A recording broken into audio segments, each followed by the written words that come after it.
Vous êtes-vous déjà demandé ce que serait la vie d'un parent? Et si vous deveniez soudainement un parent? Et que votre parent devenait un adolescent? Eh bien, ça m'est arrivé, et je suis venue ici pour vous raconter.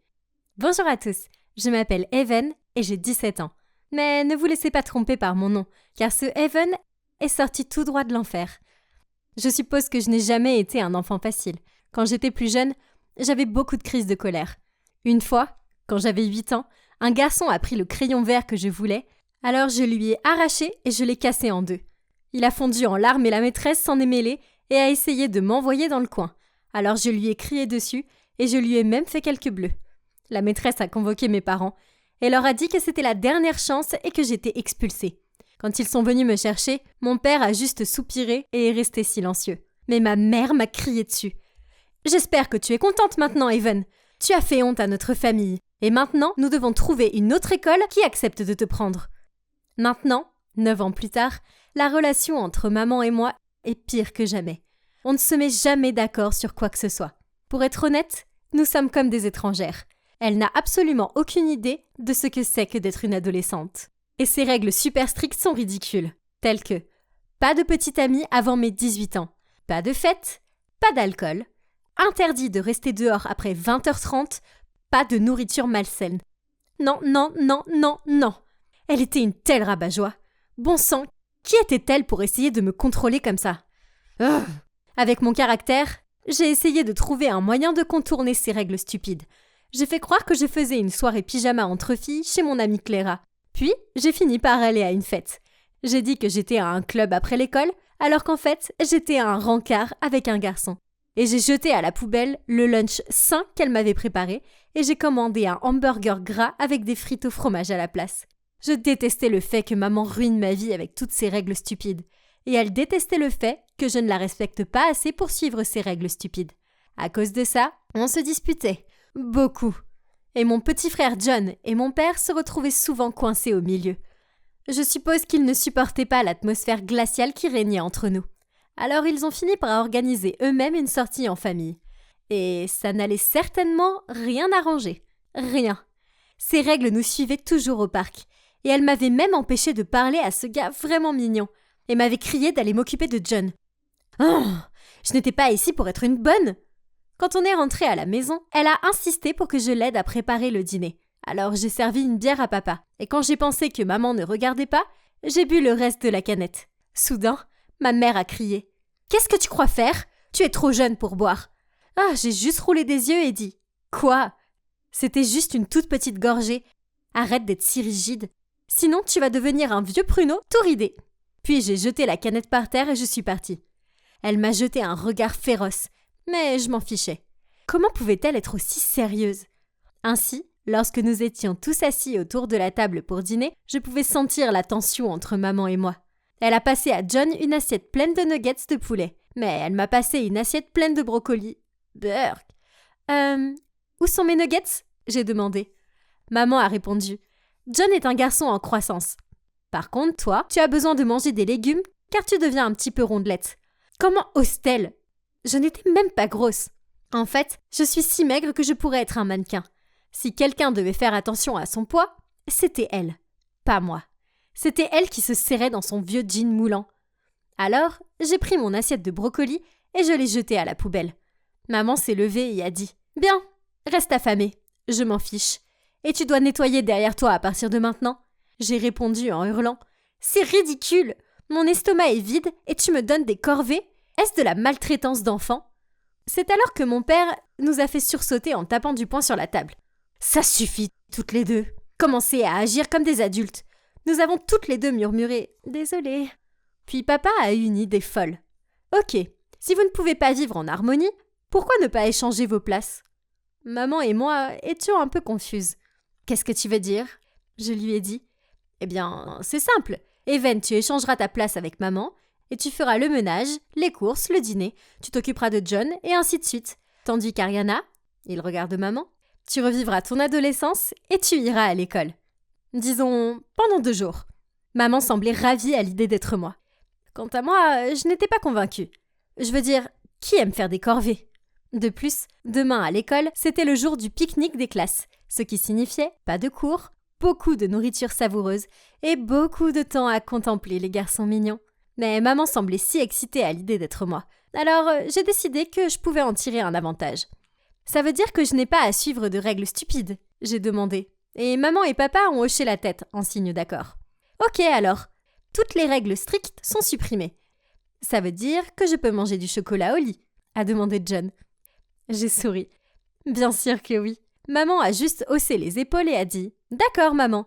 Maintenant, je dois préparer des trucs pour mon pique-nique. » Et elle a couru en haut, toute excitée. Ce serait un jeu d'enfant? Pas vrai? Je veux dire, à quel point pourrait-il être difficile d'être maman? Le lendemain matin, John m'a réveillée très tôt et a insisté pour que je lui fasse le petit déjeuner. Pendant que je versais des céréales dans un bol pour lui, maman est apparue. Elle portait son chapeau à l'envers.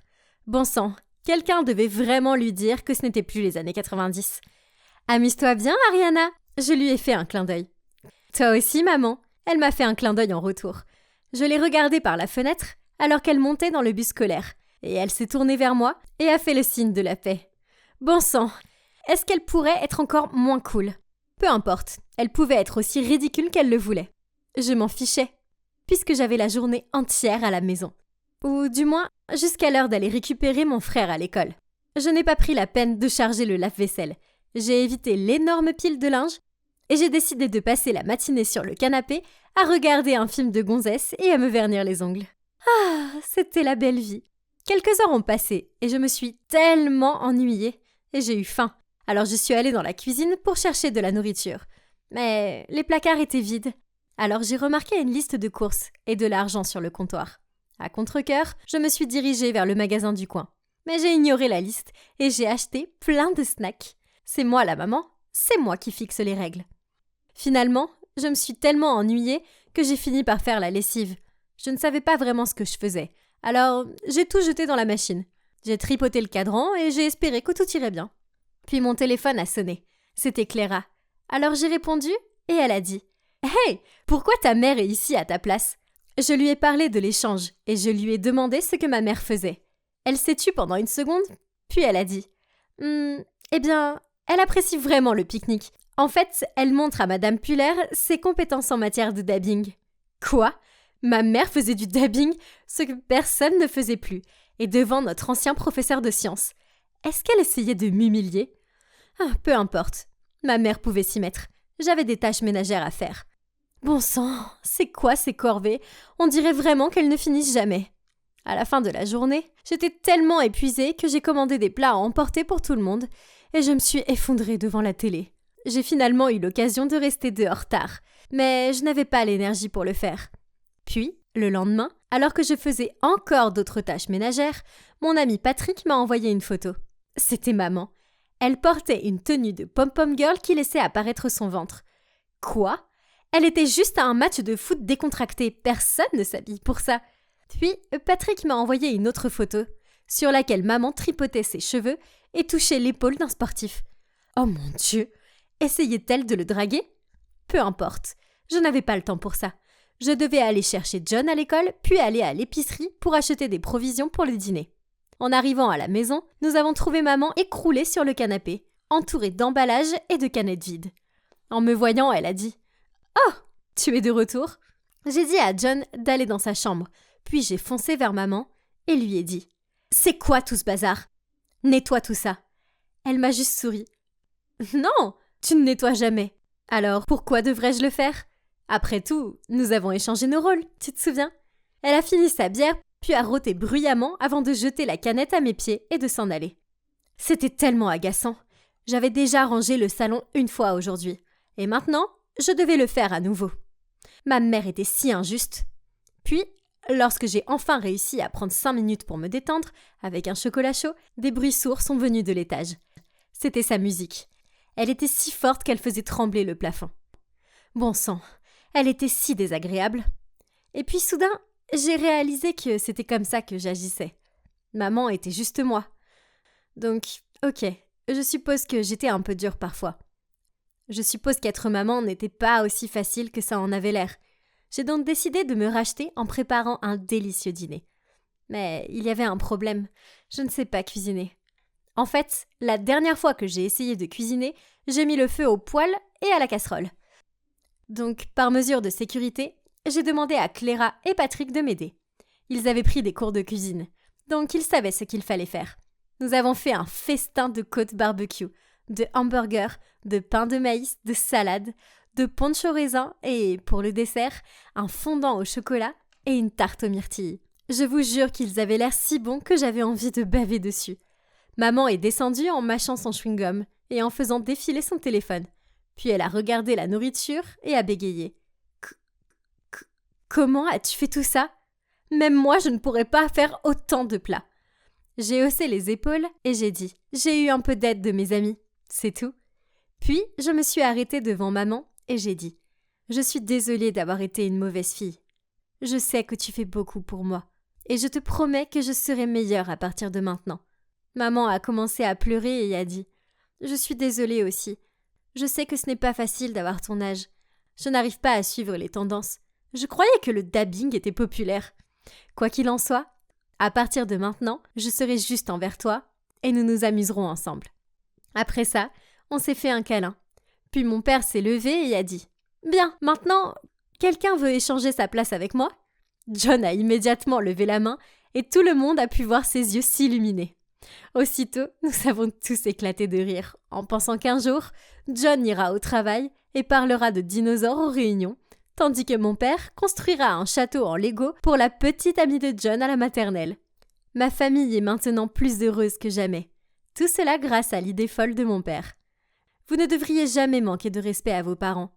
Sinon, vous pourriez vous retrouver à leur place. Littéralement. Et croyez-moi, je suis prête à accepter des règles strictes et des parents exigeants, si l'alternative est de faire les courses et les tâches ménagères. Parfois, dans la vie, nous faisons des choses dont nous ne sommes pas fiers. Mais honnêtement, si je devais revenir en arrière et tout recommencer, je ne changerais rien. Écoutez mon histoire et dites-moi si vous pensez que j'ai fait le bon choix. C'était un parcours de fou. Je m'appelle Delphine et j'ai grandi orpheline. Lorsque j'avais seulement 5 ans, mes parents ont été arrêtés car ils appartenaient à une sorte de mafia. Je n'avais pas de famille. Alors on m'a envoyée dans un orphelinat. J'étais trop jeune pour vraiment comprendre tout cela. Je pensais simplement que mes parents étaient tellement occupés par leur travail qu'ils n'avaient pas le temps de s'occuper de moi. Mais plus tard, j'ai compris que mes parents étaient de mauvaises personnes, qu'ils me frappaient souvent et qu'ils me privaient même de nourriture quand je faisais des bêtises. Au cours des 4 années suivantes, j'ai été adoptée par 3 familles différentes. Les 2 premières expériences ne se sont pas bien terminées et les familles m'ont renvoyée. Mais la 3e famille était vraiment gentille. Malheureusement, la chance n'était pas de notre côté. On a eu un accident de voiture. J'ai eu la chance de survivre, mais mes parents adoptifs n'ont pas survécu. J'étais dévastée et on m'a renvoyée à l'orphelinat. Je ne comprenais pas pourquoi j'étais si malchanceuse. J'avais vraiment l'impression que l'univers me punissait. Les années ont passé et aucune autre famille ne m'a adoptée. Alors dès que j'ai eu 18 ans, je suis partie et j'ai décidé de recommencer ma vie toute seule. Mais ce n'était pas facile. Je n'avais pas eu de véritable éducation et je n'arrivais pas à trouver un travail décent. J'ai fait beaucoup de boulot au hasard, comme livreuse de pizza, distribuer des prospectus dans la rue et travailler un peu dans un supermarché. Mais l'argent n'était jamais suffisant. Je détestais l'admettre, mais il m'arrivait de voler des provisions au travail. Cependant, une fois, je me suis faite prendre et bien sûr ils m'ont virée. Ça craint. Comment pourrais-je tenir jusqu'à demain avec $2 dans mon portefeuille maintenant? J'ai dit à mon collègue Alice à quel point ma vie serait misérable sans ce travail. Puis Alice m'a souri et m'a dit qu'elle connaissait un autre moyen de gagner de l'argent. Elle m'a dit que ça se reproduirait une seule fois et que ce serait risqué, mais que l'argent serait suffisant pour me faire vivre pendant des années. J'étais impatiente d'en savoir plus. Mais vous ne croirez pas ce que c'était. Le travail consistait à kidnapper la fille d'une riche famille et à demander une rançon. Alice a dit que tout ce que j'avais à faire était de m'occuper de l'enfant pendant quelques jours dans un entrepôt abandonné. Et quand les parents auraient payé la rançon, ils renverraient l'enfant et je serais libre de partir avec tout mon argent. Je veux dire, ça avait l'air facile, non? Ce n'est pas comme si je l'avais kidnappée. Je prenais juste soin d'elle pendant quelques jours. C'était plus comme une babysitter. Donc, rien ne pouvait mal tourner, pas vrai? La petite fille s'appelait Louise et elle avait juste 2 ans. Ses parents, Monsieur et Madame Taylor, étaient connus et ils étaient très riches. Le plan était en fait très simple. Tous les dimanches, sa nounou l'emmenait au parc et c'est là qu'elle devait être kidnappée. Vous vous demandez probablement si ça a bien tourné. Eh bien, je ne suis pas en prison en ce moment, alors voilà. J'attendais dans l'entrepôt et ils ont amené Louise. Maintenant, tout ce que nous avions à faire était d'attendre. L'entrepôt était assez miteux, mais il y avait de quoi survivre. Au début, Louise a beaucoup pleuré et je n'arrivais pas à la calmer. J'ai essayé de lui faire écouter Baby Shark sur YouTube. Écoutez-le ou pas, ça a marché et elle a arrêté immédiatement. Dans la nuit, Alice a appelé pour dire que les parents de Louise refusaient de payer et que la police était impliquée. Oh mon Dieu! Et maintenant quoi? Ils ne pouvaient pas me laisser ici avec cette gamine. La seule option à laquelle Alice a pensé était que Louise et moi nous cachions dans la ferme de ses grands-parents pendant quelques années. Puis, quand l'affaire se serait calmée et que tout le monde l'aurait oubliée, nous pourrions laisser Louise devant un poste de police. C'était de la folie! Mais quel choix avais-je? Le visage de Louise figurait maintenant sur tous les journaux et les pages web, sans parler du fait que je ne savais rien de l'éducation d'un enfant. Quel désastre! Mais hé, au moins j'aurais pu déménager dans une ferme. Donc, le lendemain matin, le cousin d'Alice, qui transporte les légumes de la ferme à la ville, est venu nous chercher et nous a conduits en toute sécurité à la ferme. C'était parfait, parce que les grands-parents d'Alice n'avaient pas de télévision ni d'internet. Donc, ils ne savaient rien de l'enfant disparu. Alice leur a dit que j'étais une mère célibataire et que je n'avais nulle part où vivre. Alors, ils nous ont chaleureusement accueillis et ont dit qu'en échange, je pourrais les aider à la ferme. Ces premières semaines ont été une torture. Louise était si méchante. Chaque fois que je lui donnais à manger, elle jetait sa nourriture autour d'elle. Et une fois, elle a jeté un bol de soupe chaude sur ma tête. Après ça, j'ai été tentée de la laisser crever de faim. Je ne pouvais pas la supporter. Pour être honnête, je la détestais.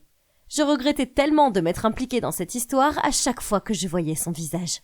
Mais un soir, elle était allongée sur le lit à côté de moi et j'étais impressionnée. Je suis allée la réveiller pour la descendre pour la dîner et elle était brûlante. J'ai commencé à paniquer. J'ai cherché un thermomètre et sa température était de 39 degrés. Je devais faire baisser sa fièvre. J'ai demandé aux grands-parents d'Alice de m'aider à acheter des médicaments pour elle. Je paniquais sérieusement, car elle tremblait maintenant. Je l'ai prise dans mes bras et j'ai réalisé que j'allais protéger cette petite fille, quoi qu'il arrive. Elle avait l'air si innocente et j'ai senti mon cœur s'ouvrir à elle. Nous avons dû nous endormir, car je me suis soudainement réveillée 1 heure plus tard et j'ai été soulagée de voir que sa température était redevenue à la normale. Après cela, je me suis sentie plus proche de Louise. Et honnêtement, elle était plutôt mignonne. Bientôt, je cousais ses petites robes et je cuisinais ses plats préférés. Nous avions en fait beaucoup de choses en commun. On aimait toutes les deux les macaronis au fromage. On détestait les carottes et on était accros au chocolat. Très vite, 1 année s'est écoulée. Et Louise a commencé à parler. Et puis, elle a commencé à chanter. Et oh les gars, elle est la chose la plus adorable qui soit. Et puis un jour, elle s'est tournée vers moi et m'a dit « Maman !» J'ai presque pleuré, je me sentais si heureuse.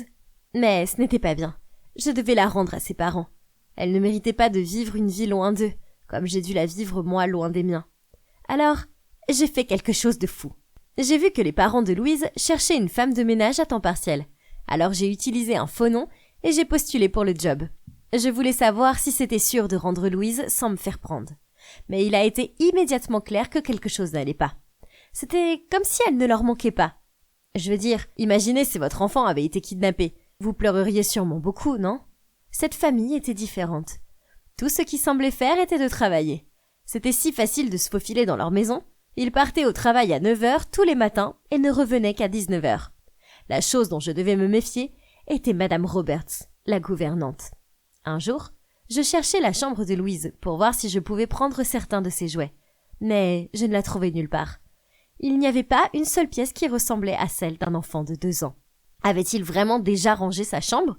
Ou ils ont juste abandonné tout espoir? Alors, j'ai décidé de fouiller le sous-sol et, pote, j'ai trouvé une boîte pleine de jouets. Mais ce n'était pas la seule chose qui s'y trouvait. Il y avait aussi une photo froissée.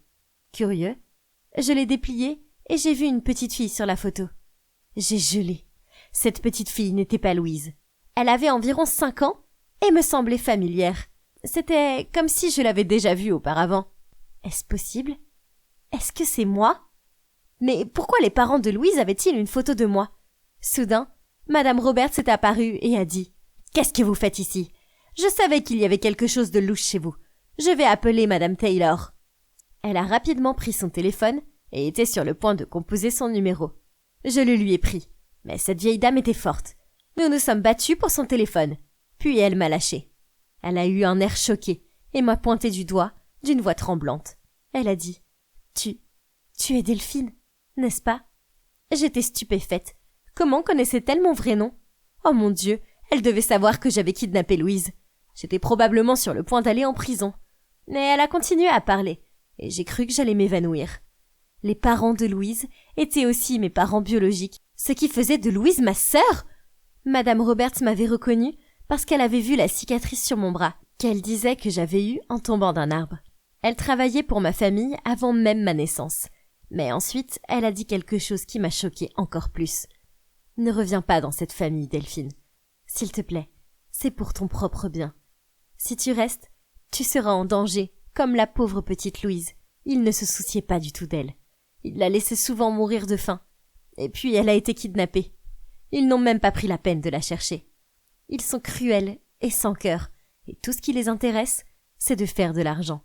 Avoir un enfant pour eux n'était qu'une partie de la couverture pour leurs affaires illégales. J'espère vraiment que Louise est dans un endroit plus sûr maintenant. Tout est mieux que cette famille. Oh mon Dieu, c'était vraiment fou! Après toutes ces années, j'avais enfin retrouvé mes parents. Mais au fond de moi, je savais que Madame Roberts avait raison. Si Louise et moi revenions, nos vies seraient un enfer. Avant de quitter la pièce, j'ai posé une dernière question à Madame Roberts. Mes parents m'ont-ils cherché quand ils sont sortis de prison? Madame Roberts a secoué la tête avec tristesse. Mais soyons honnêtes, je connaissais la réponse avant même de la poser. Alors, je suis retournée à la ferme et j'ai continué à m'occuper de Louise. Maintenant que je savais qu'elle était ma sœur, je l'aimais encore plus. Je me suis promis de lui donner la vie qu'elle méritait. Cela fait 10 ans maintenant, et on s'en sort très bien. Nos parents ont un peu cherché Louise, mais seulement pendant un mois. Puis, ils ont abandonné. Madame Roberts avait raison. Ils ne se souciaient pas de Louise, ni de moi d'ailleurs. Quand on s'est sentis en sécurité, Louise et moi avons déménagé au Canada. J'ai commencé à travailler dans différents endroits, et j'ai même pris quelques cours. Il s'avère que j'ai une passion pour les plantes, ce que je dois autant passer à la ferme. J'ai donc ouvert un petit magasin de plantes, et les affaires marchent très bien. Louise est ma motivation, et c'est grâce à elle que je travaille si dur et que je continue de me battre pour nos vies. Maintenant, nous sommes plus heureuses que nous ne l'avons jamais été. Quand Louise aura 18 ans, je lui dirai tout. Mais pour l'instant, je vais la laisser penser que nos parents ne sont pas de gens méchants et qu'ils sont juste occupés à travailler dans un autre pays. Alors, qu'est-ce que vous en pensez? Est-ce que vous êtes d'accord que j'ai fait le bon choix? Je pense que oui. Je m'appelle Claire, j'ai presque 16 ans, mais j'ai vécu en paix uniquement durant les 2 premières années de ma vie d'enfant, avant que mon petit frère, Ethan, arrive et gâche tout. J'ai toujours espéré que ce petit morveux ne soit jamais né. Et si vous êtes l'aîné d'une fratrie comme moi, il y a de fortes chances que vous ressentiez la même chose. Tout d'abord, sa naissance signifiait que mes parents ne me remarquaient presque plus. Oui, je sais, je n'avais que 2 ans à l'époque, donc je m'en souviens pas vraiment. Mais au fil des années, j'ai vu comment c'était. J'ai eu des problèmes pour des choses stupides, parce que j'étais l'aîné, tandis qu'Ethan s'en sortait parce qu'il était trop jeune pour comprendre. Ah, je déteste vraiment mon frère, et je pourrais donner un tas de raisons pour ça. On se battait toujours pour la dernière part de pizza. Quand il l'obtenait, il la dévorait devant moi, et maman souriait et disait « Oh, mon garçon qui grandit !»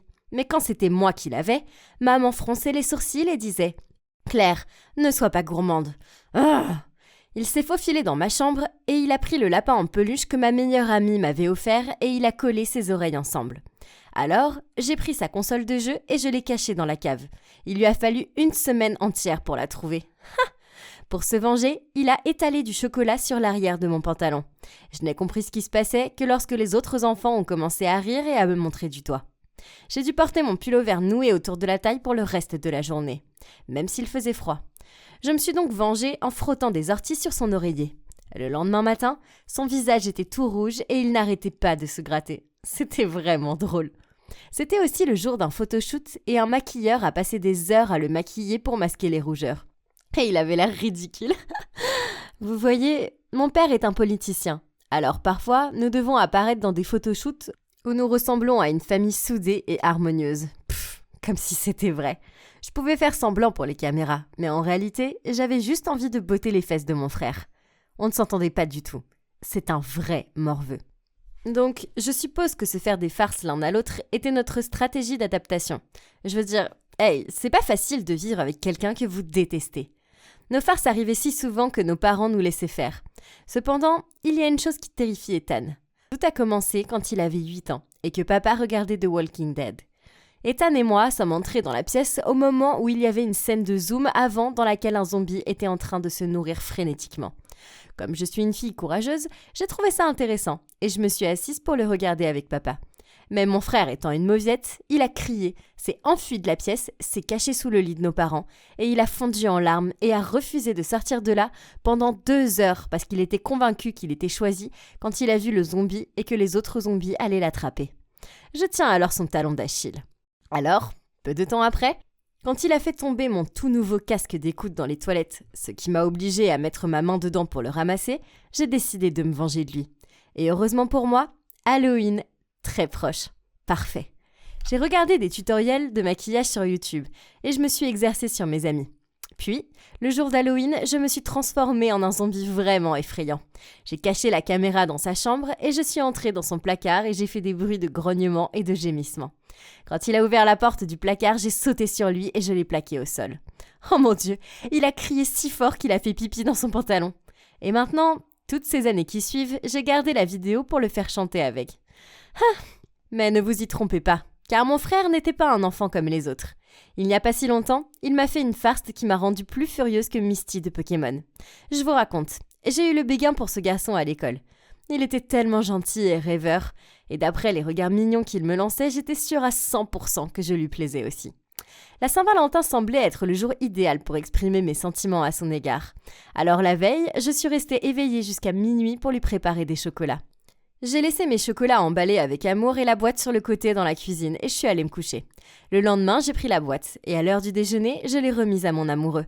À mon grand désarroi, lorsqu'il l'a ouverte, au lieu des jolis chocolats en forme de cœur que j'avais passé des heures à confectionner, il y avait des photos d'enfance embarrassantes de moi. Dans une photo de moi à 12 ans avec un tas de boutons hideux sur le visage.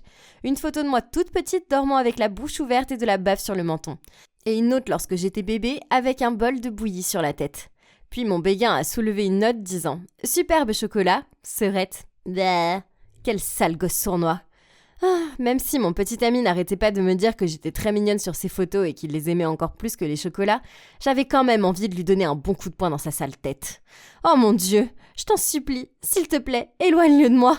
Je serai sage, je ferai mes devoirs à temps et j'arrêterai d'emprunter le parfum cher de maman. Ok, c'était peut-être un peu mon souhait, mais je ne m'attendais pas à ce qu'il se réalise. C'était une soirée normale autour de la table du dîner. Ethan était à son téléphone et maman a été très agacée et lui a fait débarrasser la table. Pendant qu'il le faisait, j'ai vu apparaître sur son téléphone un message d'une certaine Sophie disant « Ok, on se voit devant le cinéma à 20h. J'ai hâte. » Quoi ? Ethan avait un rencard ? Oh, mon petit frère, c'était l'heure de la revanche pour avoir ruiné les chocolats de mon béguin. Donc j'ai furtivement suivi Ethan au cinéma. Comme le cinéma était assez proche de notre maison, nous avons marché. Il a traversé le parc, c'était effrayant à cette heure. Je jure que les arbres ressemblaient à des monstres. Bref, j'ai vu quelque chose de lumineux à mes pieds. Je l'ai ramassé et c'était le téléphone d'Ethan. Quel idiot. J'avais vraiment le faire travailler dur pour le récupérer. En sortant du parc, j'ai vu un van noir garé à proximité. Soudain, j'ai entendu un cri et j'ai vu 2 hommes géants qui essayaient de traîner Ethan vers l'arrière du van. Ethan pleurait et se dépattait avec une résistance farouche, mais mon faible frère maigre de 14 ans n'était pas un rival pour ces 2 hommes. Quoi ? Comment ose-t-il essayer de kidnapper mon frère ? C'était peut-être l'être humain le plus agaçant de la planète, mais c'était mon petit frère agaçant. Il n'y a pas moyen que je laisse faire ça. Je me suis précipitée en avant et j'ai crié « Ethan, mode zombie activé !»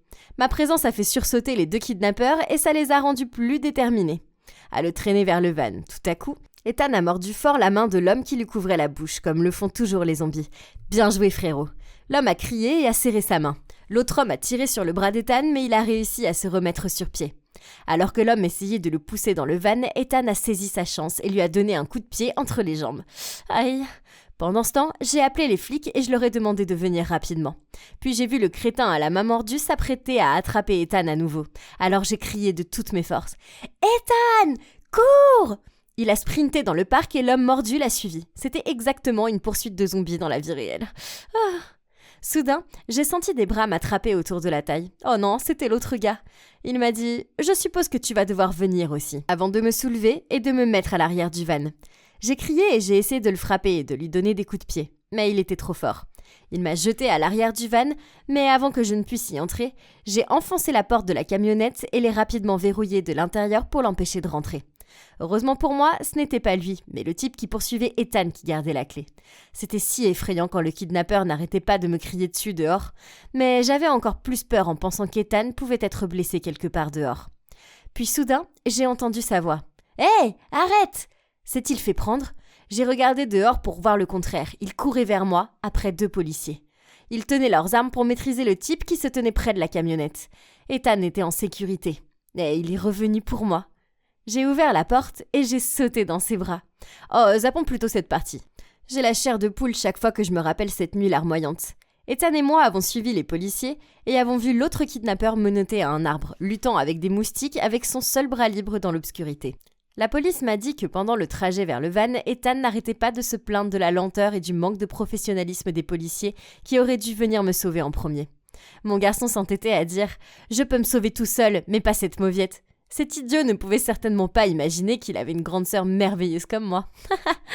Nos parents se sont précipités au commissariat pour nous voir. Et ouais, encore une fois, on a pleuré. Il s'est avéré que le rival de mon père avait engagé le type pour kidnapper Ethan afin de l'utiliser pour faire chanter mon père. Et je n'ai pas bien compris toute la situation. Et peut-être qu'après ça, je regarderai plus de films politiques. Mais maintenant, grâce à Dieu, nous étions en sécurité.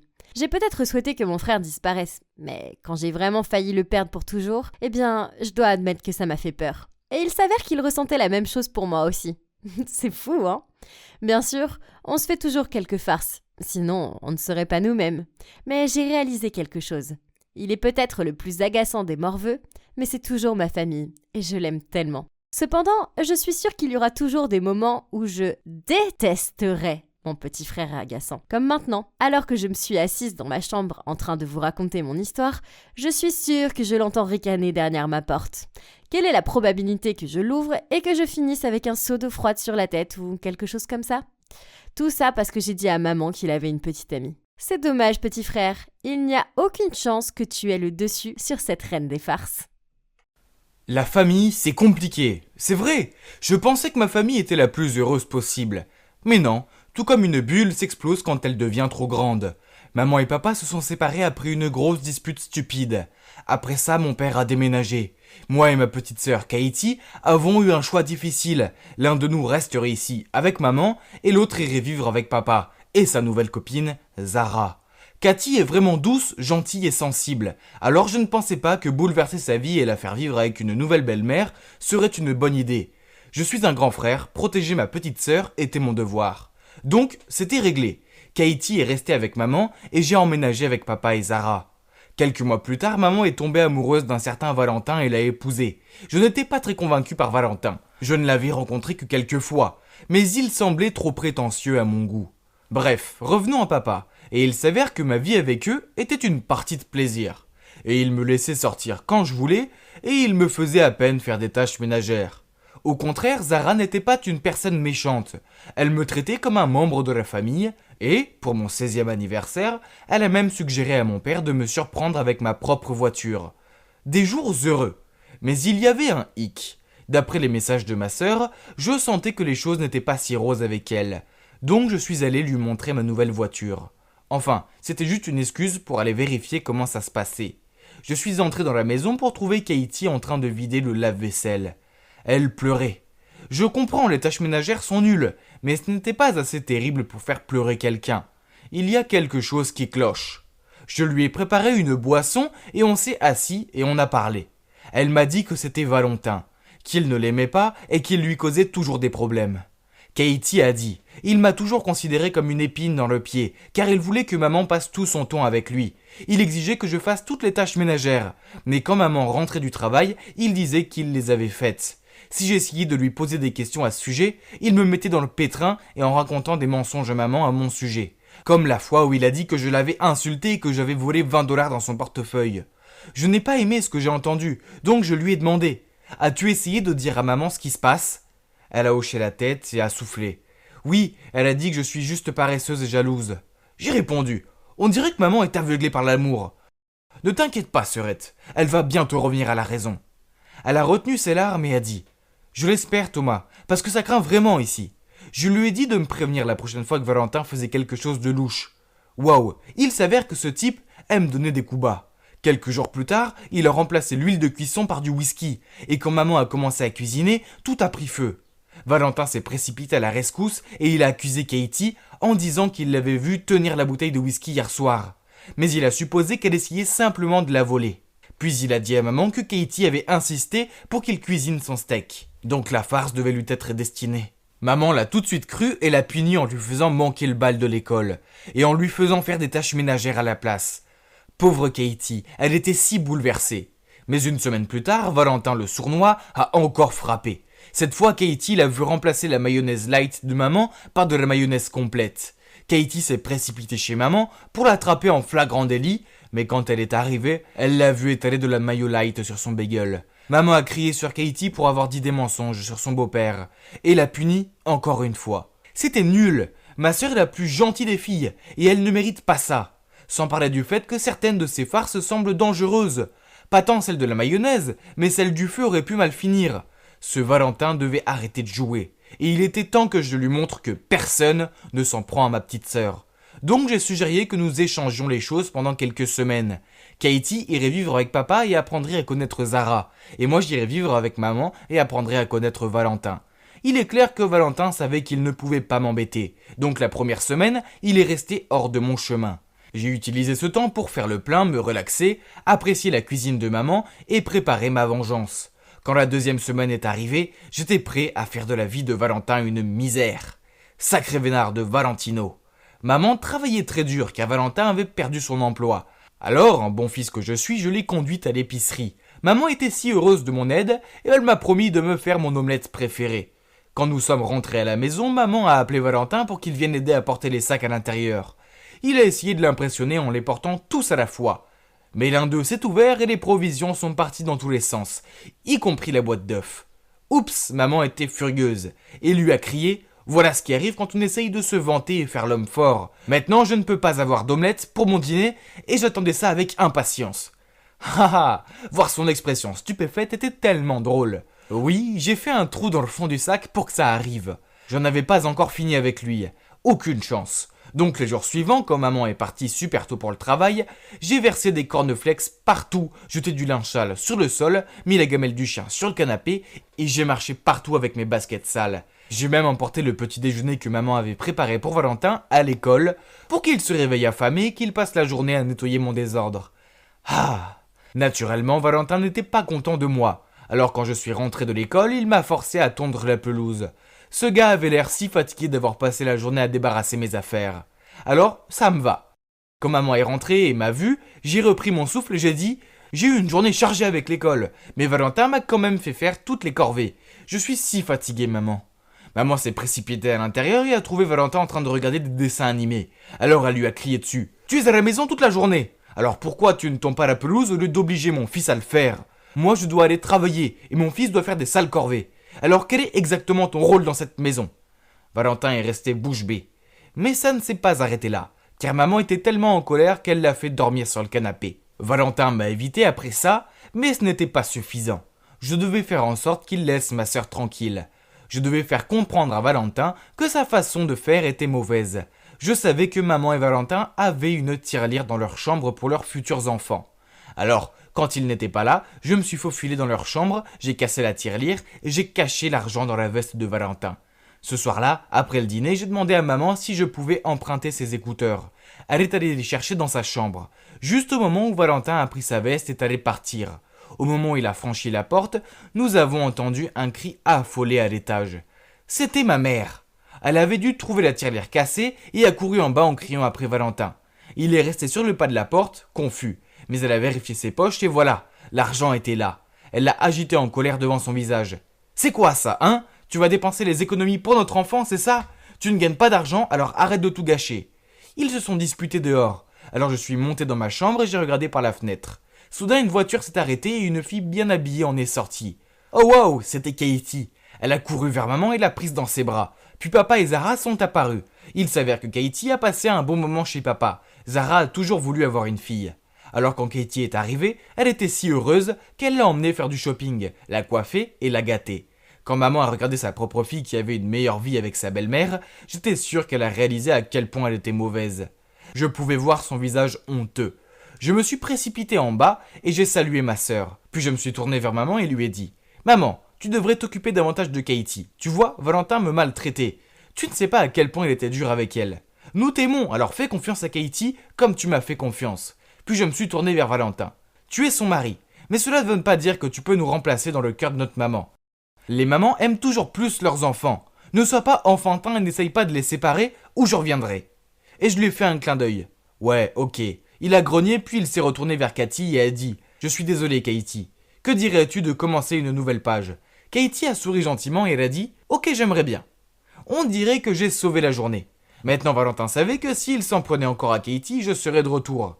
Après ça, maman a continué à faire toutes les corvées à Valentin. Mais Katie, qui est une fille adorable, l'a aidé. Quant à moi, je suis retourné à ma vie chez papa. J'y allais plus souvent pour voir Katie et déposer maman à l'épicerie. Et Katie venait souvent faire des barbecues et se faire dorloter par Zara. Donc à la fin, tout a fonctionné et maintenant, nous sommes une grande famille. Dingue et totalement disparate. Mais bon, tant que tout le monde est heureux et n'essaye pas d'embêter ma petite sœur, ça me va. Salut, c'est votre amie Céleste de retour. Ma mère ne pouvait plus supporter mon absentéisme, alors elle m'a envoyé vivre chez mon père. Le problème est qu'il est le directeur d'une école de jeunes prétentieux qui n'a presque pas de filles étudiantes, et il m'a forcée à y aller. L'école avait besoin de s'adapter à son temps et d'être plus ouverte aux filles. Alors j'ai créé un club réservé aux filles, appelé La Poupée, pour nous faire entendre. Tout allait bien, mais papa a laissé échapper la nouvelle que j'étais sa fille. Dès les premières vacances, tout le monde à l'école savait qui j'étais. Bientôt, des enfants qui ne m'avaient jamais parlé auparavant ont proposé de m'aider à faire mes devoirs, et les enseignants semblaient nerveux à mon égard. Je comprends, personne ne voulait être vu en train de se disputer avec la fille du directeur. Même la cantinière grincheuse a complètement changé. Maintenant, elle me donnait même des doubles portions de poulet. Ça semble bien, non ? Pas du tout. C'était plutôt agaçant. En plus de tout ça, mes amies ont commencé à faire des trucs dingues dans mon dos. Elles ont mis des baisers au rouge à lèvres sur des casiers au hasard, se sont faufilées dans la salle des professeurs et ont organisé un goûter pour les poupées. Puis, elles ont fait la plus grosse farce de toutes.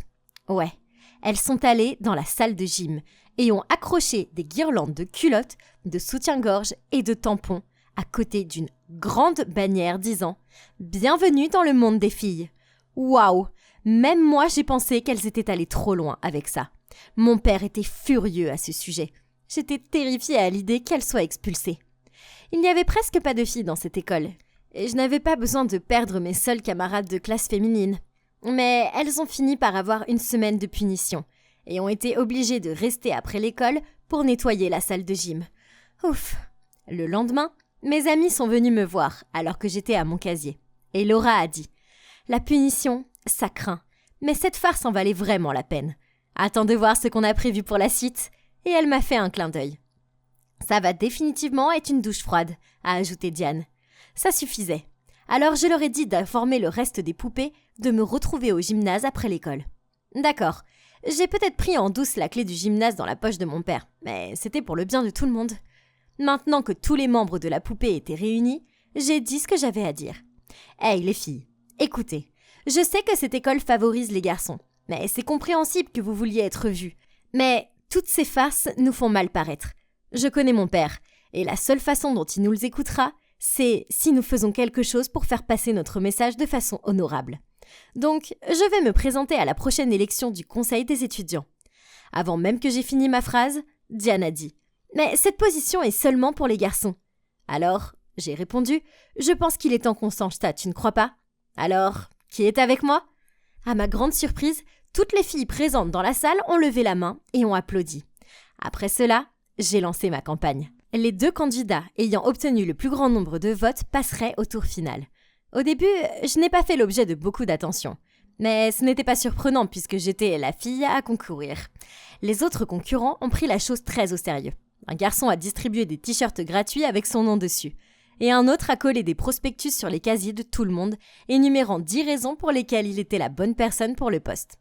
Pas question. Il fallait que je trouve un plan.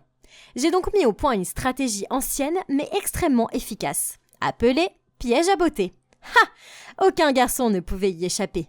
L'un de mes principaux objectifs était de redonner à cette école son ambiance et la rendre inclusive pour tous. J'ai donc poussé le bouchon un peu loin. Mon équipe et moi, nous sommes déguisés en jolies abeilles et avons distribué des petits gâteaux noirs et jaunes faits maison. Ensuite, chaque fois qu'un garçon nous adressait la parole, nous lui faisions un clin d'œil, lui tendions des bonbons et lui disions que c'était juste pour lui parce qu'il était le plus mignon. Et ça a marché, bien sûr.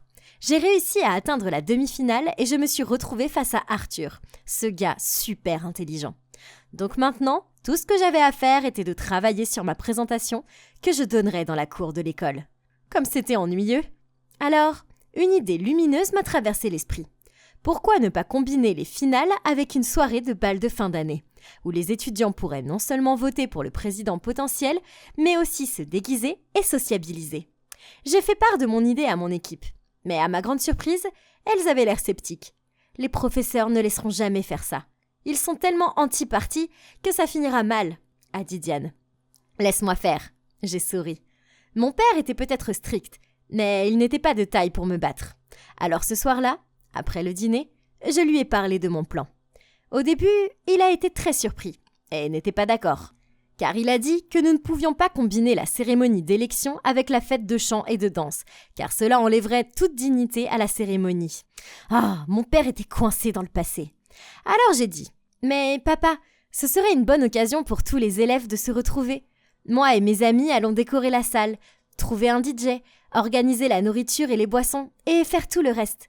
Je sais que tu as des réserves, et je les comprends, mais le bal est un événement important pour nous, les adolescents. Nous apprenons tellement de choses avec ça. Comment danser, comment se sentir bien dans sa peau, comment se mélanger avec les autres. S'il te plaît, on en a besoin. Et je promets que je ne laisserai personne corser le punch. En fait, nous n'aurons même pas de punch.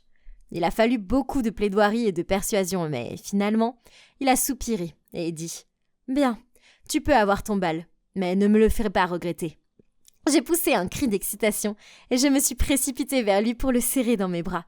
Il avait l'air choqué, car en y réfléchissant, c'était la première fois que je lui faisais un câlin depuis des années. Je dois admettre que ça m'a fait du bien. J'ai immédiatement envoyé un message au groupe pour leur annoncer la bonne nouvelle. Et elles ont répondu avec du même, des cœurs d'amour et des émojis de danse. Et la discussion s'est rapidement orientée vers ce que nous allions porter. Tu vois, être amie avec la fille du directeur a de nombreux avantages, non ? Je ne vais pas mentir, organiser un bal de fin d'année a été difficile. Mais heureusement pour moi, j'ai des amis formidables qui m'ont aidé tout au long du processus. Diane s'est occupée des décorations et a trouvé un DJ. Et Laura s'est occupée des billets.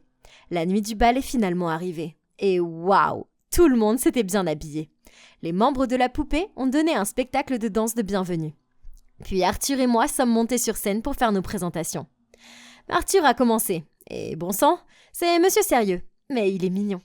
Il a parlé de l'amélioration de la valeur nutritionnelle des repas scolaires, de l'organisation de plus de voyages scolaires pour les clubs d'échecs, de mathématiques et de sport, et de la nécessité de faire plus pour lutter contre le réchauffement climatique. Par exemple, en collectant des fonds, en recyclant et en produisant de l'énergie solaire pour réduire l'empreinte carbone de l'école. Cela semblait convaincant, non ? Mais c'était un peu ennuyeux, et il était tellement ringard, bien qu'il soit mignon. Et je devais faire semblant de me gratter le nez pour pouvoir bâiller discrètement.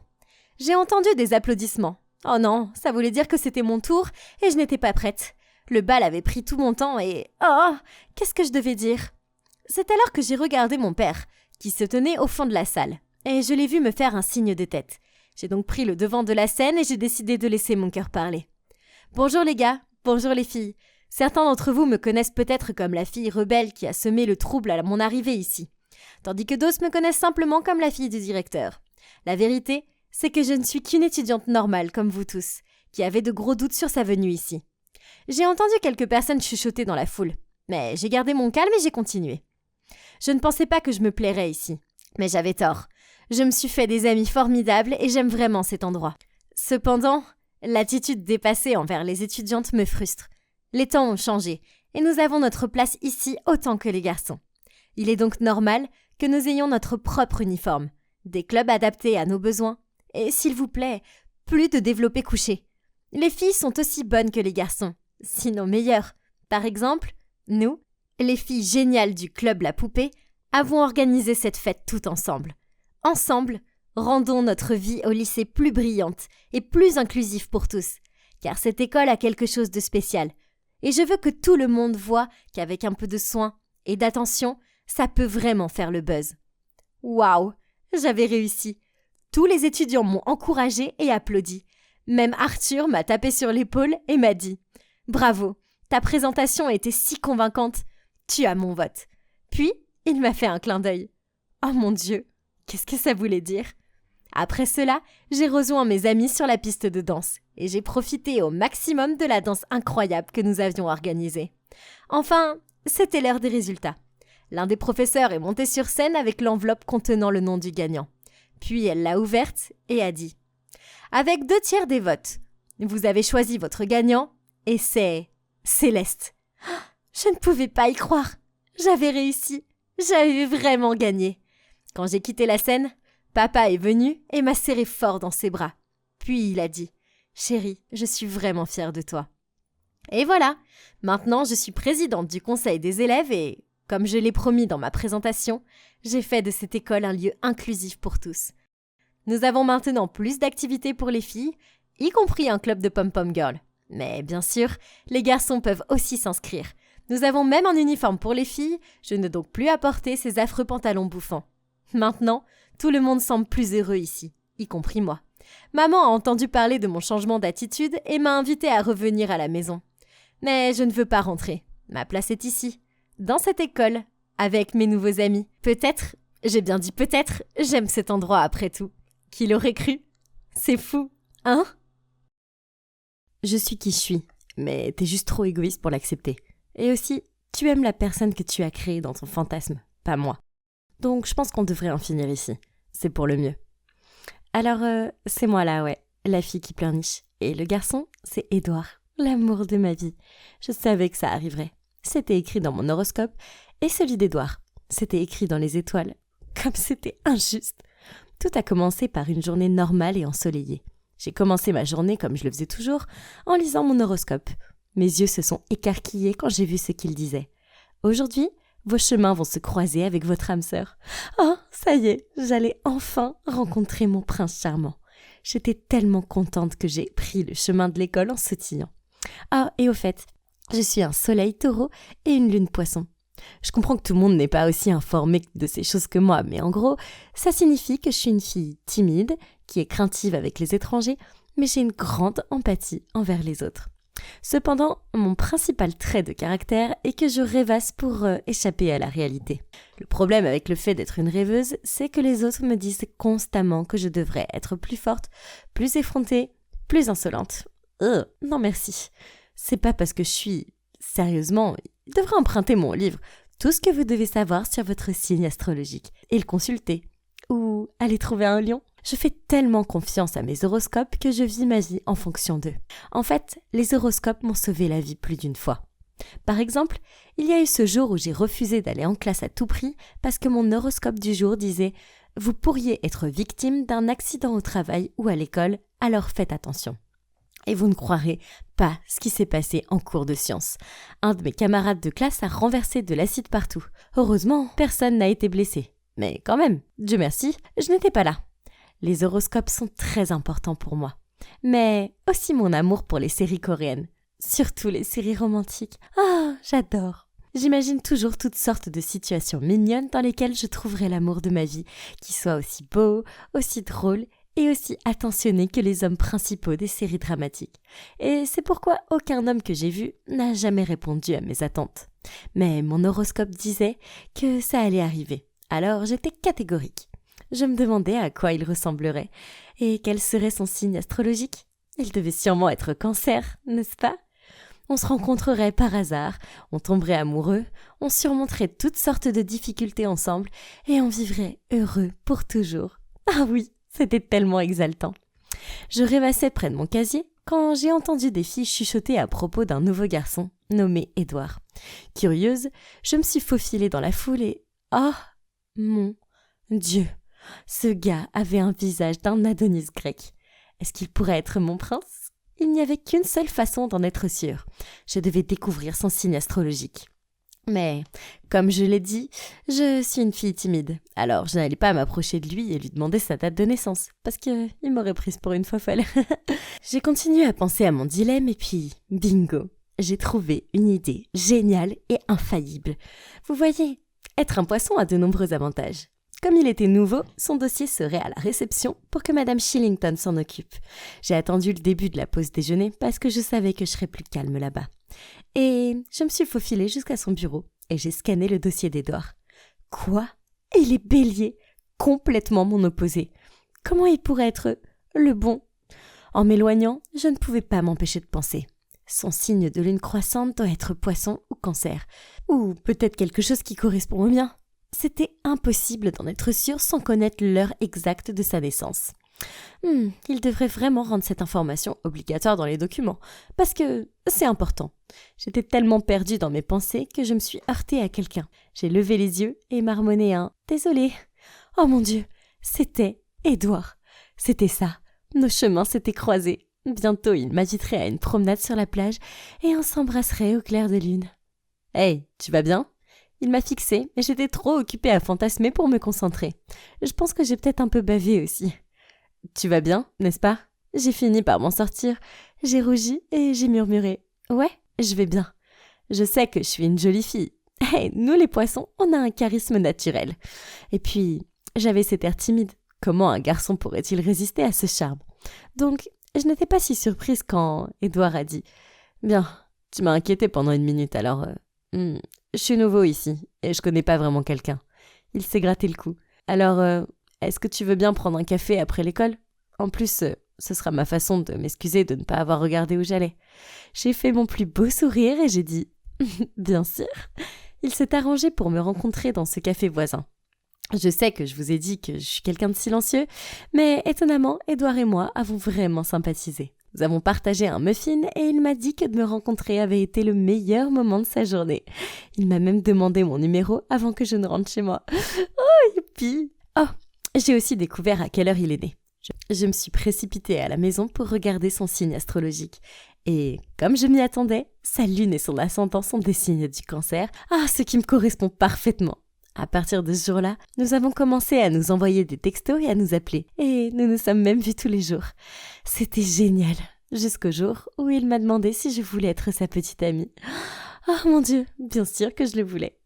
Tout se passait exactement comme je l'avais imaginé. Mais c'est aussi à ce moment-là que les choses ont commencé un petit peu à foirer. Ok, mon obsession de l'horoscope signifie que je parle sans cesse des étoiles, des planètes, de la lune, du soleil et des personnalités de chaque zodiaque. Je sais que cela rend fou parce que il est tellement sceptique.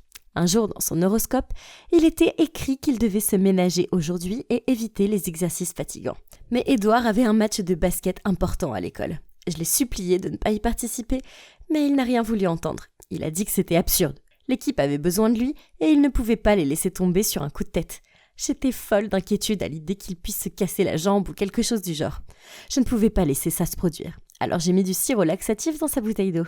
Quelques cuillères suffiraient, n'est-ce pas? Alors, je pense que j'en ai mis peut-être un peu trop parce qu'il a disparu dans les toilettes pendant des heures. Oups, et l'équipe a perdu. Mais au moins, mon petit ami n'a pas eu d'os cassé, c'est pas vrai? C'est pas tout. Il était vital pour moi qu'il fasse toutes sortes de gestes romantiques comme ils le font dans les drames coréens que j'adore. Ainsi, je l'ai obligé à se pointer devant ma maison en plein milieu de la nuit, puis m'appeler pour me dire d'aller à la fenêtre afin qu'il puisse me voir parce que je lui manquais tellement qu'il avait besoin de voir mon visage. Oh, c'était tellement romantique. Oh, surtout quand il pleuvait. Rien n'est plus sexy que votre petit ami sous la pluie devant votre maison. Bien que je pensais que c'était tout à fait normal, Édouard ne le pensait pas. Il a pensé que j'étais folle, et il a fini par avoir un rhume après. Puis un matin, j'ai vérifié nos horoscopes et j'ai fixé l'écran de mon téléphone en état de choc. On allait se séparer, et c'est là que j'ai reçu un message de lui. « Il faut qu'on parle, je te retrouve après les cours. » Oh mon Dieu, ça c'était pas bon signe. Voulait-il vraiment mettre fin à notre relation ? Toute la journée, j'ai imaginé différents scénarios de rupture dans ma tête. Quelle torture! À la fin de l'école, je voulais juste en finir, rentrer chez moi et pleurer sur mon oreiller.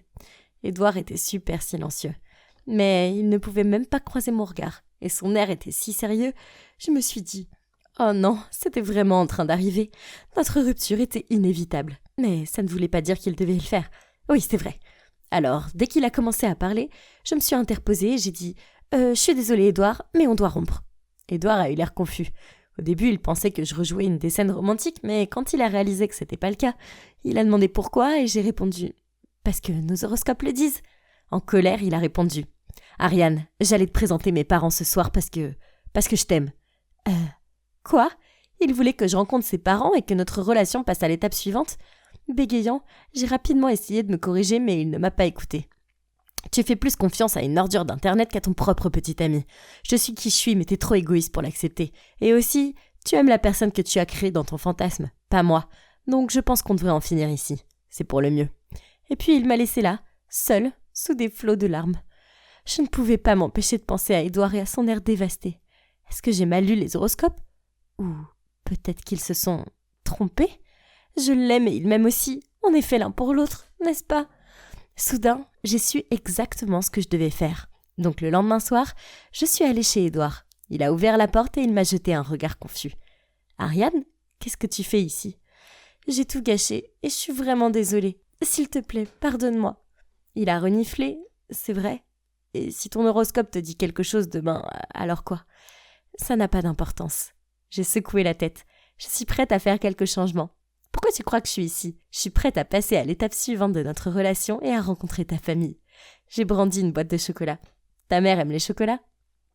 Oui, Ariane, ma mère aime les chocolats, mais je t'aime encore plus.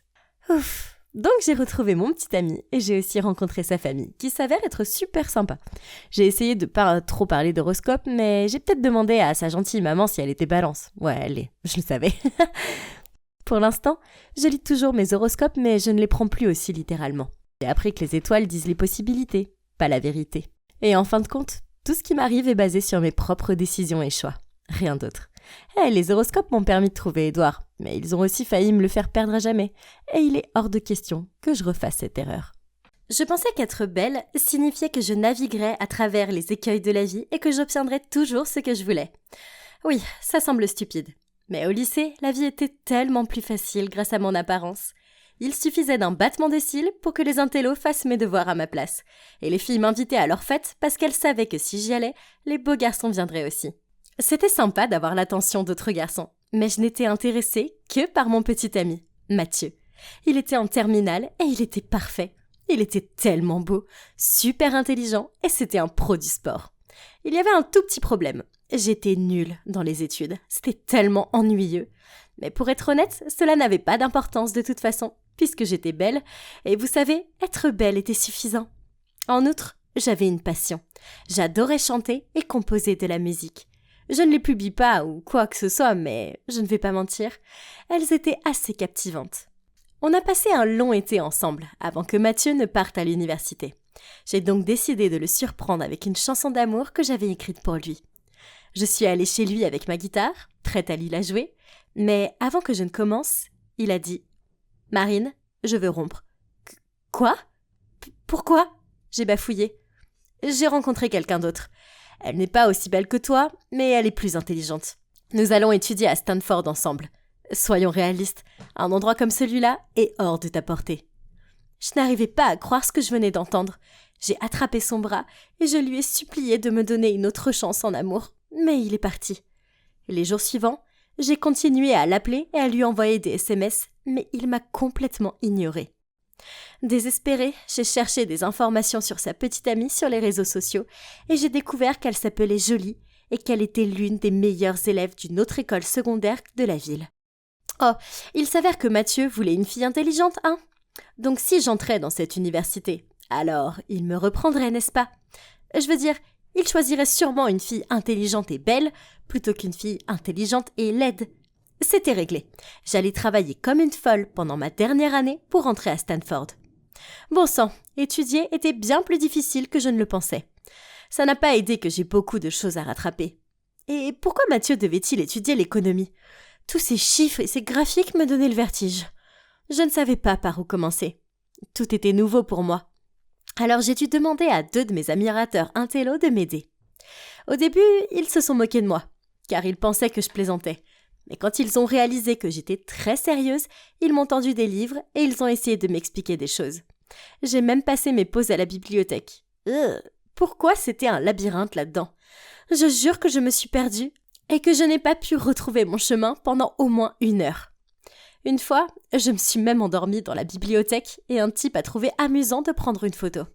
Et pendant des jours après, tout le monde à l'école a fait circuler la photo de moi en train de baver sur une pile de livres. Berk.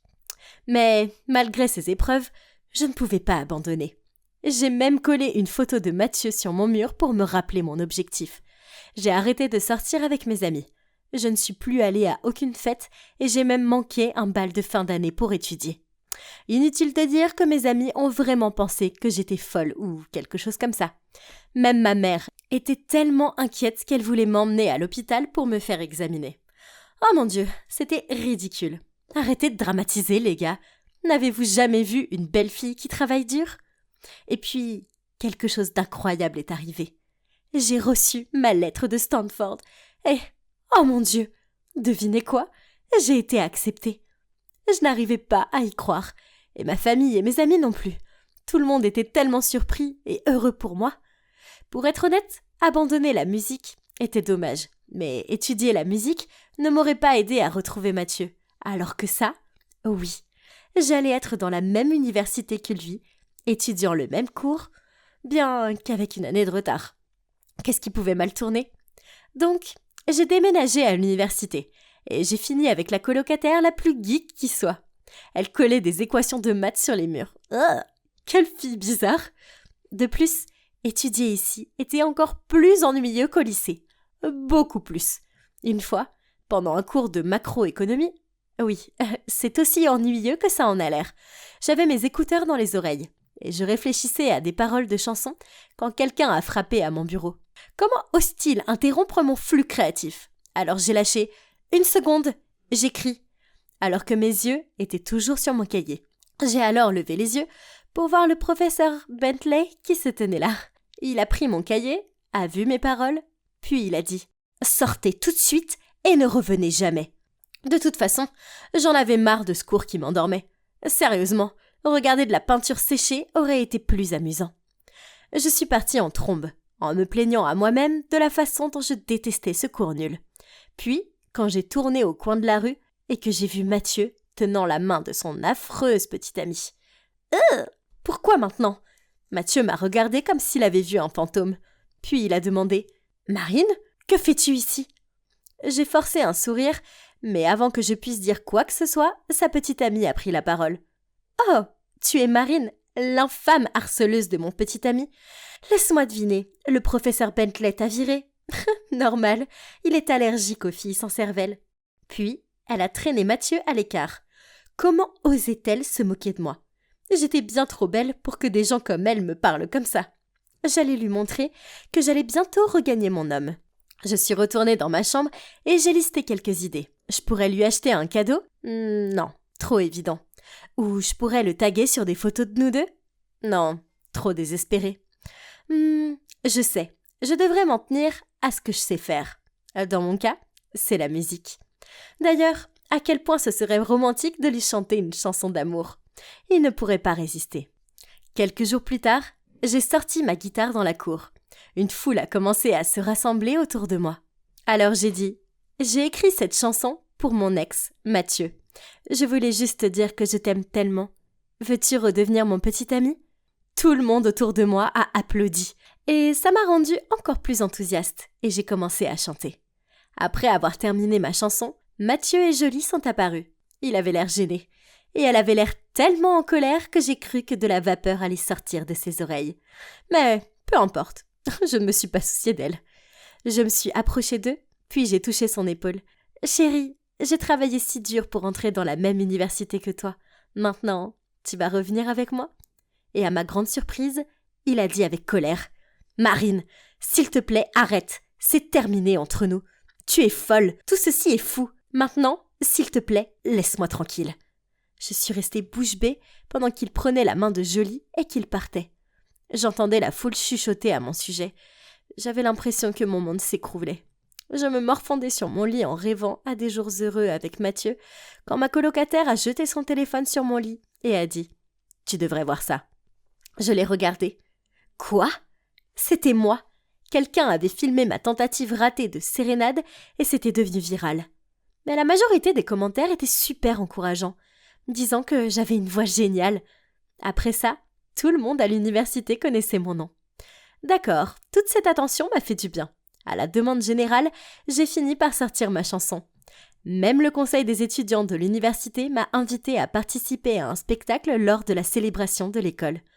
Ma vie à l'université s'est tout simplement améliorée, car je faisais ce que j'aimais et je m'étais fait de nouveaux amis. J'étais loin d'être extatique car je détestais mes cours et je n'avais toujours pas reconquéri Mathieu. Un soir, alors que je m'étirais sur le canapé en pensant à Mathieu, un texto est arrivé. Il provenait d'un numéro étrange. Il me disait de me dépêcher d'aller à la cour du dortoir car il y avait quelque chose qui n'allait pas avec Mathieu. Il y avait une énorme foule réunie là-bas. Oh non, ça doit être sérieux.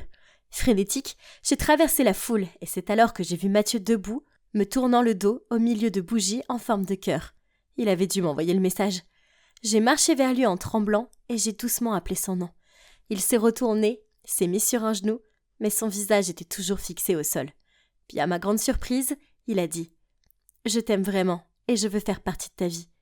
Veux-tu m'épouser, Jolie ?» Attends, quoi ? Jolie ? J'ai crié. Il a levé les yeux vers moi et il a bruyamment dit « Marine ? Qu'est-ce que tu fais ici ?»« Qu'est-ce qui se passe ?» J'ai regardé en arrière et c'est alors que j'ai vu que certains de leurs amis se tenaient derrière moi avec des photos affreuses de Mathieu et Jolie et aussi des bannières disant « Veux-tu m'épouser, Jolie ?» Ok, donc ce n'était clairement pas pour moi. Soudain, Jolie est apparue et d'une voix moqueuse a dit « D'abord, tu harcèles mon petit ami, et maintenant tu gâches notre demande en mariage. Redescends sur terre, il ne veut pas de toi. » Avant que je puisse dire quoi que ce soit, Mathieu m'a crié dessus. « Oh Marine, arrête, je t'en prie, je t'en supplie. Arrête d'être aussi obsédée, ça me rend malade. Je ne t'aime plus et je ne voudrais jamais te reprendre. » Je suis restée là totalement mortifiée. J'ai entendu la foule se moquer de moi et prendre des photos. Je me suis rapidement enfuie en courant, les larmes aux yeux. Avec colère, j'ai rappelé le numéro de téléphone qui m'avait envoyé le message, mais il était bloqué. Ça devait être une blague de mauvais goût. Une semaine plus tard, mon téléphone a sonné. Quoi ? C'était de Mathieu. J'ai rapidement ouvert le message. « Salut Marine. Écoute, j'ai découvert que Jolie t'a envoyé ce message pour te rencontrer dans la cour. Mon amie lui a glissé un mot à propos de la demande en mariage, alors elle a fait cette farce pour t'embarrasser. Ton comportement l'a rendue très peu sûre d'elle. Et bien que ce soit mal, c'est toi qui l'as entraînée. S'il te plaît, passe à autre chose et trouve le bonheur, car tu n'es pas comme ça. Tes actions t'ont rendue laide et tu t'es perdue. » J'ai fondu en larmes parce que je savais qu'il avait raison. J'avais renoncé à ma passion et m'étais inscrite à un cours qui ne m'intéressait pas, tout ça pour un type qui ne m'avait toujours pas choisi. Maintenant, il était temps de renoncer à Mathieu et à cette université. Après tout, ni l'un ni l'autre ne me convenait. Je suis peut-être belle, mais le physique ne suffit pas à acheter l'amour. Il y a tellement plus que ça.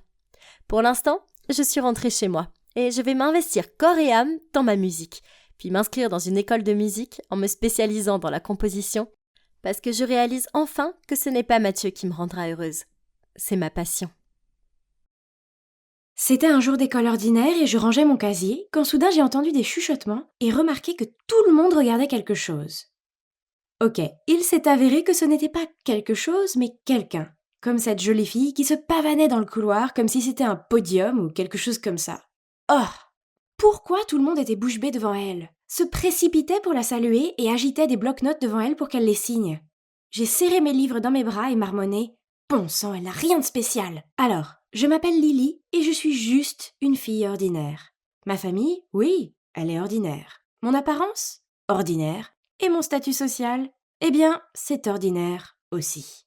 Je traverse la vie et c'est tout, rien de passionnant n'arrive jamais à une fille ordinaire comme moi. Oh, comme j'ai rêvé d'être comme les filles à l'apparence parfaite sur Instagram. Elles sont si parfaites avec leur peau claire, leurs vêtements élégants et leurs cheveux brillants. Mais ces filles étaient différentes, elles venaient de mondes différents. Eh bien, au moins, j'avais toujours mes livres, ma meilleure amie Sarah et mon petit ami mignon Hugo. Mais tout a changé quand Stacy a débarqué à l'école avec son look parfait et sa routine « Je suis si douce et amicale ». Ouais, c'est ça.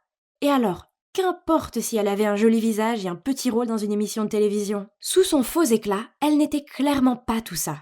Je suis entrée dans la classe d'anglais et je l'ai vue assise au bureau à côté du mien. Oh, génial!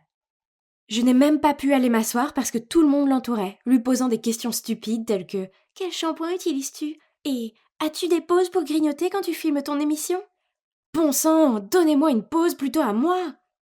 Quand j'ai enfin réussi à m'asseoir, elle m'a souri et d'une voix sirupeuse, elle m'a dit « Bonjour, j'espère que je peux m'asseoir ici. Je m'appelle Stacy. » Oui, bien sûr. J'ai forcé un sourire en retour, mais à l'intérieur, ma colère bouillonnait. Pour qui cette fille se prenait-elle? Et si elle était belle, je parie qu'elle ne s'intéressait qu'à son apparence et ne se souciait pas d'étudier. Oui, tout le monde se rendrait vite compte de l'échec qu'elle représentait. Et puis un jour, pendant la récréation, Stacy, la Barbie vivante, a suggéré que nous commencions un album de promotion. Et maintenant, tout le monde la traite comme si elle avait réussi à atteindre la paix mondiale ou quelque chose du genre. Or, vous savez le pire dans tout ça? Je disais qu'on devrait avoir un album de promotion depuis des années, mais personne ne m'avait écouté. Et devinez qui a reçu tellement de cartes de bienvenue et de mots d'amour au point de tomber de son casier et obstruer le couloir? Ouais, Stacy. Mon Dieu, ça fait déjà des semaines. Quand est-ce que cela va s'arrêter? Je détestais sa façon de remercier tout le monde et de rougir et j'avais besoin d'être entourée d'une personne saine d'esprit qui ne pensait pas que le soleil brillait à travers elle. Elle était partout, ça me rendait malade. Mais Dieu merci pour l'heure du déjeuner. C'est devenu le seul moment paisible de la journée pour moi, quand je pouvais passer du temps avec Sarah et ne pas avoir à me soucier de Stacy. Mais qu'est-ce que c'était? Que faisait cette Barbie dans notre table et parlant à ma meilleure amie? Je me suis dirigée vers elle et j'ai posé mon plateau à côté de Sarah. Oh, salut Lily. Stacy vient de dire un truc super drôle. Super, j'ai marmonné dans mon souffle. Le déjeuner a été un calvaire. Sarah m'a ignorée et a continué à poser des questions stupides à Stacy comme « Est-ce que ton costard Kyle est aussi beau dans la vraie vie ?» et « Comment tu portes une jupe imprimée avec un t-shirt coloré ?» Pareillement. Plus tard dans la journée, à cause d'un déversement de peinture en art, j'ai eu 5 minutes de retard. Sarah avait accepté de me ramener chez moi, mais quand je suis allée sur le parking, sa voiture n'était pas là. J'ai alors vérifié mon téléphone et j'ai vu qu'elle m'avait envoyé un message. « Où es-tu? Je ne peux plus attendre. Je vais partir avec Stacy. À demain, X. » Quoi? Est-ce qu'elle me laisse tomber pour conduire cette fausse? Nous sommes amis depuis l'enfance. Comment a-t-elle pu se laisser berner par la comédie de Stacy et gâcher notre amitié comme ça? En colère, je lui ai répondu par un message. « Tu m'as abandonnée pour la petite Miss Populaire? Comment as-tu pu? » J'ai compris. Le nouveau entre, l'ancien sort. Eh bien, merci beaucoup. Mon téléphone a sonné avec sa réponse. « Lily, tu sais bien que ce n'est pas comme ça. Tu habites en haut de la rue de l'école alors que Stacy habite beaucoup plus loin et qu'elle devait rentrer à temps pour être prête pour son planning de tournage. » Plus furieuse que jamais, j'ai rapidement tapé ma réponse. « Peu importe. C'est dommage, tu seras toujours une moins que rien à ses yeux. Elle t'utilise juste pour avoir un trajet gratuit. » Puis j'ai jeté mon téléphone sur mon lit. J'en avais assez. Sarah avait fait son choix et c'était d'être amie avec cette fausse plutôt qu'avec moi. Sarah est peut-être tombée dans le piège de Stacy, mais au moins j'avais toujours Hugo, n'est-ce pas? Un après-midi, je lui parlais dans la cour de l'école, quand Stacy est passée en titubant. Même sa démarche trop difficile était agaçante. Elle a souri à mon Hugo, puis elle a délibérément trébuché et laissé tomber les livres qu'elle tenait. J'ai attrapé le bras de Hugo pour l'empêcher d'aller vers elle, mais il s'est libéré de ma prise et a allé vers elle quand même. Je l'ai regardé l'aider à ramasser ses livres, elle a rougi et glissé un « merci ». C'était la pire! Quand il est revenu vers moi avec un grand sourire, je n'en pouvais plus, alors je lui ai dit « Comment oses-tu me laisser pour l'aider ?» Il m'a jeté un regard confus. « Lily, je ne faisais que l'aider. » Ouais, c'est ça, tu savais qu'elle les avait fait tomber exprès pour attirer ton attention, mais tu es quand même allé vers elle parce que tu la trouves plus jolie que moi. Il a soupiré. « Tu es ridicule. Tu sais quoi? Je ne peux plus supporter ta jalousie égoïste. Arrêtons-nous là. C'est fini. » Puis il est parti. Je suis restée là, à le regarder, m'attendant à ce qu'il se calme et revienne, mais il ne l'a pas fait. Tout était de la faute de Stacy, elle avait volé ma meilleure amie et mon petit ami. Ça suffit, il était temps de lui montrer qu'elle n'était pas si parfaite après tout. J'ai parcouru ses pages de médias sociaux pour trouver des idées, et il est vite devenu évident qu'elle adore les garçons aux abdominaux musclés qui conduisent des motos. Comme c'est prévisible. J'ai découvert ce site web où je pouvais engager un garçon pour jouer avec son cœur, puis la larguer. Il était temps qu'elle apprenne à quel point c'était nul de se sentir indésirable et sans valeur. Ha! J'ai trouvé le mec parfait, Martin. Il avait 19 ans, il était accro à la gym, et il avait une moto. Waouh! Il était cher, mais ça en valait la peine, non? Je me suis arrangée pour le rencontrer dans le café du coin et bon sang, il était encore plus beau en vrai. J'ai souhaité utiliser cet argent pour qu'il devienne mien. Donc, le marché est le suivant. Il va flirter avec Stacy, faire en sorte qu'elle l'aime éperdument, puis rompre avec elle. Le lundi suivant, en sortant de l'école, j'ai vu Martin garé devant l'entrée de l'école, tenant son casque et ayant l'air de jouer dans un film. Bien sûr, toutes les filles le regardaient. Mais il s'est dirigé vers Stacy. Puis une semaine plus tard, je l'ai vu aller chercher Stacy à l'école. Waouh! Je le savais! Je savais que j'avais choisi la bonne personne. Martin était un tel tombeur de femmes. Ils avaient l'air super proches, et je devais me rappeler qu'il n'était qu'un acteur et qu'il faisait son travail. Elle allait avoir le cœur brisé. Mais quelques semaines plus tard, il était toujours en train de la draguer. Pourquoi n'avait-il pas encore rompu avec elle? Alors je l'ai appelé et lui ai demandé ce qui lui prenait tant de temps. Il m'a répondu qu'il allait le faire bientôt, qu'il voulait juste qu'elle tombe encore plus amoureuse de lui avant de le faire. Ah, c'est brutal. Seulement les semaines passaient et ils n'avaient toujours pas mis fin à leur relation. Puis en passant devant le cinéma, je les ai vus s'embrasser. Quoi? Ce n'était pas le plan. Furieuse, je lui ai donné rendez-vous le lendemain au café. Il s'est approché et n'a même pas pu croiser mon regard en disant « Je suis désolée, je ne peux plus faire ça, je te rembourserai dès que possible. » Pourquoi? Tu es tombé amoureux d'elle ou quoi? J'ai dit en plaisantant. Il y a eu un long silence, puis il a regardé la table et a marmonné « Oui, c'est vrai. » Pourquoi étais-je la seule sur cette planète à voir à quel point elle était fausse? Grâce à ses manières de sirène, j'ai perdu ma meilleure amie, mon petit ami, et maintenant mes économies. C'était assez. J'avais besoin de l'affronter. Le lendemain, après l'école, j'ai essayé de la trouver mais elle était introuvable. Puis, en passant par le jardin de l'école, je l'ai vue assise là. Je l'ai eue. Il est temps de lui dire exactement ce que je pense d'elle. Je me suis précipitée vers elle et j'ai ouvert la bouche pour parler. Mais pourquoi pleurait-elle? Quand elle m'a vue, elle a esquissé un sourire et a dit « Oh, salut Lily, y a-t-il une chance que tu puisses m'aider ?» Je l'ai regardée, incrédule. Pensait-elle que j'étais sous son charme et que j'allais faire ce qu'elle voulait? Mais alors, j'ai vu pourquoi elle pleurait. Elle tenait dans ses mains sa dissertation d'anglais avec un grand F dessus. Alors j'ai répondu « Pourquoi moi? Tu es si intelligente. Tu réponds correctement à toutes les questions en classe. Je ne veux pas être jugée sur mes mauvaises notes. C'est pour ça que j'ai quitté ma dernière école. Les autres enfants m'appelaient la beauté sans cervelle. J'étais venue ici pour un nouveau départ, mais maintenant je suis toujours en échec. » À ce moment-là, j'ai réalisé que j'étais douée pour certaines choses. Mes notes étaient bonnes et j'étais plutôt douée pour me souvenir des faits. J'étais tellement aveuglée par la jalousie que j'ai perdu de vue ces choses et je n'ai vu que ce que je n'avais pas. Rien de tout cela n'était la faute de Stacy. Elle ne m'avait jamais fait de mal, j'avais tout inventé dans ma tête parce que j'étais jalouse d'elle. Donc, je me suis assise à côté d'elle et j'ai dit « Personne ne va t'appeler comme ça parce que je vais t'aider à étudier. Tu le feras ?» Elle m'a fait un sourire plein d'espoir et j'ai hoché la tête. « Merci beaucoup. » Elle a jeté ses bras autour de moi. C'est ainsi que Stacy est passée du statut d'ennemie à celui d'amie. C'est en fait une jeune fille très douce et au grand cœur, pas étonnant que tout le monde l'admire autant. Et j'ai eu tort de la juger sur son apparence et de ne pas lui donner une chance équitable. Elle est toujours avec Martin et elle ne sait pas que je l'ai engagée pour lui briser le cœur. Mais bon, elle a maintenant un petit ami séduisant qui l'adore, donc ça peut être considéré comme une compensation, n'est-ce pas? Hugo et moi, c'est toujours fini. Mais en y réfléchissant, c'est peut-être mieux comme ça. Je sais que j'ai réagi de manière excessive, mais il m'a abandonnée si facilement et... Eh bien, je veux trouver un gars qui ne fera pas ça. Quant à Sarah, je suis allée chez elle avec un sac rempli de ses bonbons préférés, et je me suis excusée d'avoir été un crétin jaloux. Heureusement pour moi, elle m'a pardonné. Maintenant, Sarah, Stacy et moi sommes devenues de bonnes amies. Sarah et moi aidons Stacy dans ses études et elle nous donne des conseils de mode. Et vous savez quoi? J'ai réalisé que je suis jolie après tout. J'avais juste besoin de découvrir mon étincelle. Finalement, j'ai appris que personne n'est parfait. La perfection n'est qu'une illusion. L'important, c'est d'être heureux de ce que l'on possède et de ne jamais cesser de s'améliorer. Alors soyez simplement vous et laissez les autres se concentrer sur le fait d'être eux.